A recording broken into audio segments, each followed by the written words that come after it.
నమస్తే, welcome to our channel. ఈరోజు మనతో పాటు స్టూడియోలో ఉన్నారు హైకోర్టు అడ్వకేట్ హనుమత్ ప్రసాద్ గారు. వారితో మాట్లాడదాం. అలా చెక్స్ గురించి, అసలు చెక్స్ని ఏదైనా మనం మార్చే అవకాశం ఉందా, ఒకవేళ మారిస్తే ఎలాంటి శిక్షలు పడతాయి, ఇలాంటి విషయాల్ని ఆయనతో మాట్లాడి తెలుసుకుందాం. నమస్తే అండి. నమస్కారం సార్, మనం ముందుగా ఈ చెక్స్ గురించి చూసుకున్నట్లయితే, ఒకసారి చెక్ ఇచ్చిన తర్వాత చెక్ని ఏదైనా దాంట్లో మార్పు చేసే అవకాశం ఉంటుందా చెక్స్ రాసి ఇచ్చిన తర్వాత? అంటే ఇప్పుడు చెక్స్ అన్నది నెగోషియబుల్ ఇన్స్ట్రుమెంట్ యాక్ట్ కింద వస్తుంది. అంటే ఒకసారి చెక్ రిలీజ్ చేశాక చెక్కులో కొట్టివేతలు కానీ లేకపోతే దిద్దివేతలు కానీ ఏదైనా ఉంటే చెక్కు చెల్లదు. ఫస్ట్ది. దాన్ని మార్చాలంటే మనం ఏదైనా కాగితం మీద ఒకరికి రాశాక అది తప్పు రాశానని చెప్పి అగ్రిమెంట్లో అక్కడ కొట్టేసి మళ్ళీ వైట్నర్ ఏదో పెట్టి మళ్ళీ స్పెసిఫిక్గా రాసినట్టుగా చెక్కు మీద రాయడానికి కుదరదు.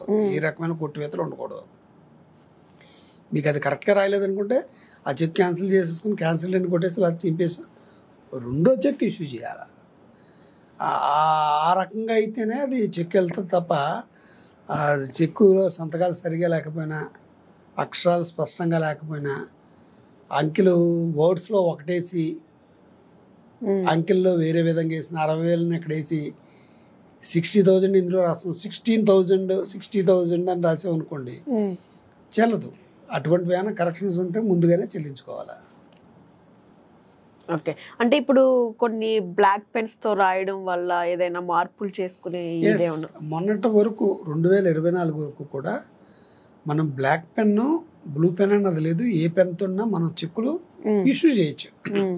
బట్ రీసెంట్గా మొన్న 14న ఆర్బీఐ కొన్ని గైడ్లైన్స్ని పొందుపరిచింది. అందరూ తెలుసుకోవాల్సిన విషయం ఏంటంటే, చాలామందికి తెలియదు, 99%. ఒకవేళ ఎవరైనా ఫాలో పోతే రెగ్యులర్గా ఆర్బీఐని తెలుస్తుంది తప్ప చెక్కుల మీద బ్లూ పెన్ కానీ గ్రీన్ పెన్ కానీ రాయొచ్చు.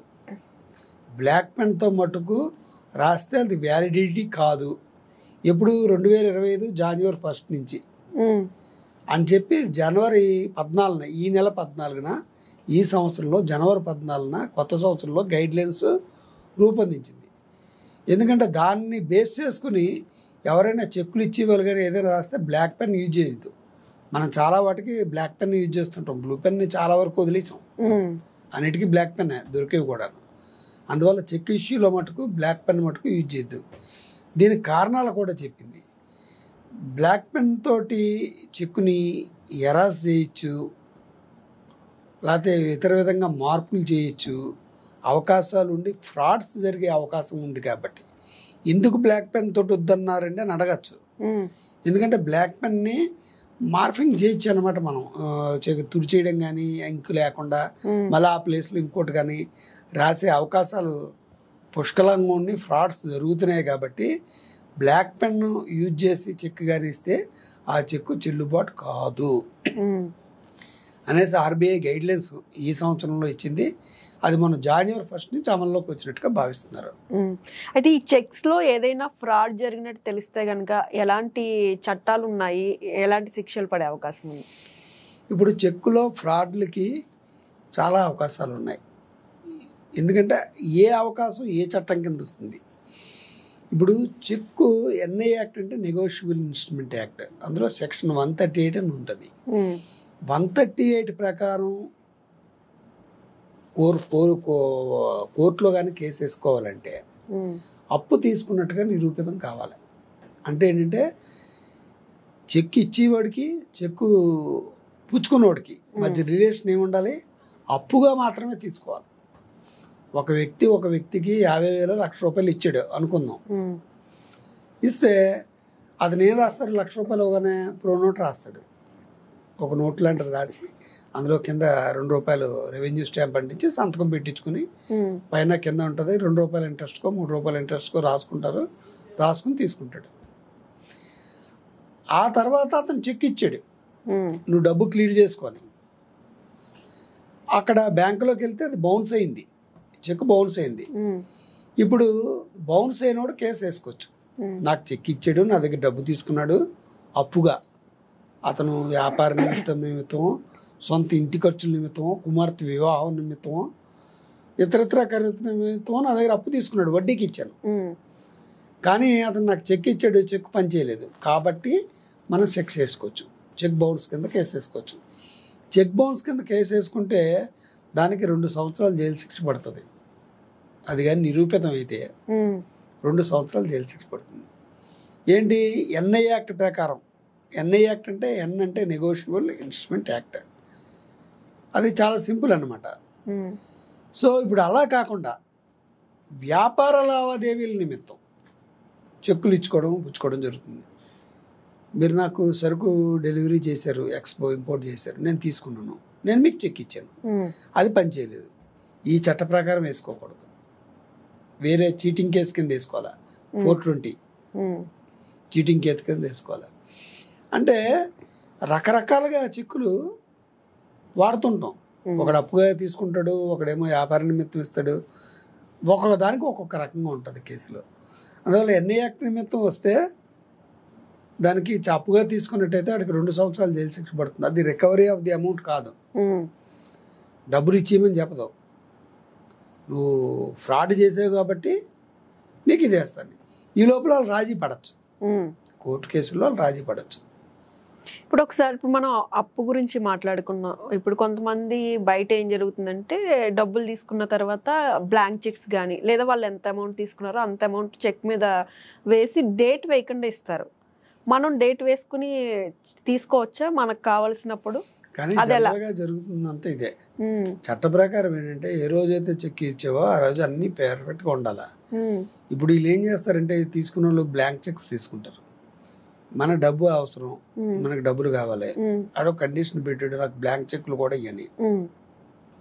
అందువల్ల ఏం చేస్తాం, అప్పుడు అవసరాన్ని తగ్గట్టుగా సంతకం పెట్టి చెక్ ఇచ్చేస్తాం. చెక్కే కాదు, నోటు మీద కూడా. వాళ్ళకి నచ్చినప్పుడు వాళ్ళు వేసుకుంటారు. ఇక్కడ జరుగుతున్న ఏంటంటే ఇతను కొంతకాలం ఇంట్రెస్ట్లు కట్టేసాడు బాగా, చివరిలో ఒక 5,000 10,000 మిగిలిపోయింది, ఇతను ఇవ్వలేకపోతున్నాడు.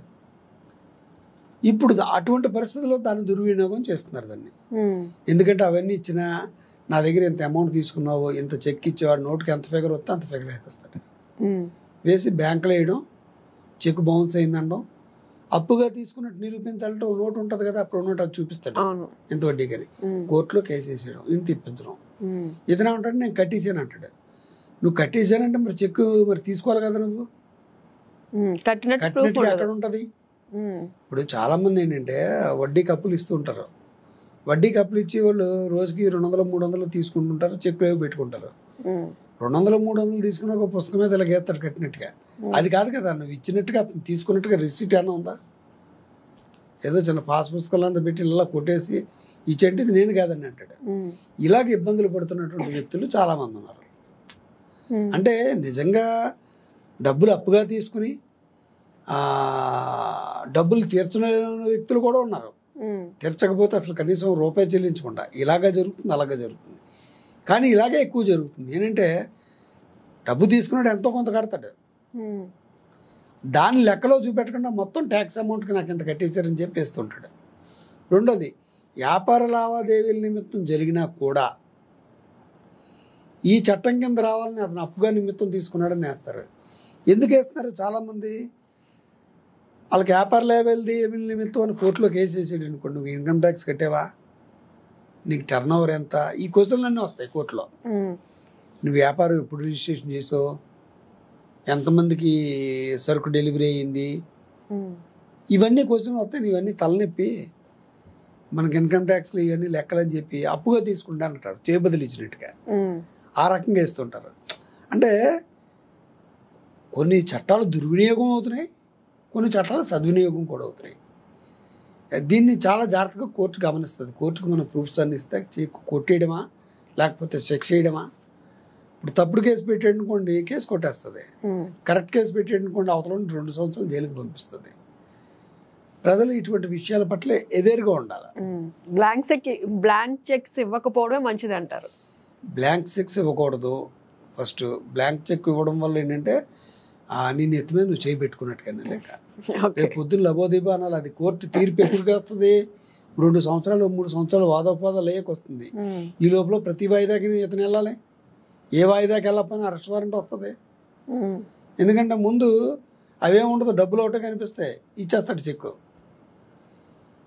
ఆ తర్వాత ఎలాగిచ్చాడు ఏంటి రిటర్న్గా పర్టికులర్గా పెట్టుకోడు, నాకేం అందలేదు అంటాడు అతను. దానికి నేను ఇచ్చేసాను అంటాడు. చాలా వరకు ఇచ్చాను, అతను చెక్కు అదిగో ఇస్తాను ఇదిగో ఇస్తాను అన్నాడు, ఇప్పుడు వేసాడు నా మీద అంటాడు. ప్రూఫ్స్ ఏంటి? ఆ కోర్టులో లాయర్ల దగ్గరనో జడ్జిల దగ్గర చెప్తాడు, నేను కట్టేసానండి అతను ఇలాగ వేసాడండి. ప్రూఫ్ ఏది? నువ్వు కట్టినట్టుగా, అతను నువ్వు చెక్ ఇచ్చినట్టుగా ప్రూఫ్ ఉంది, వేస్తున్నాడు.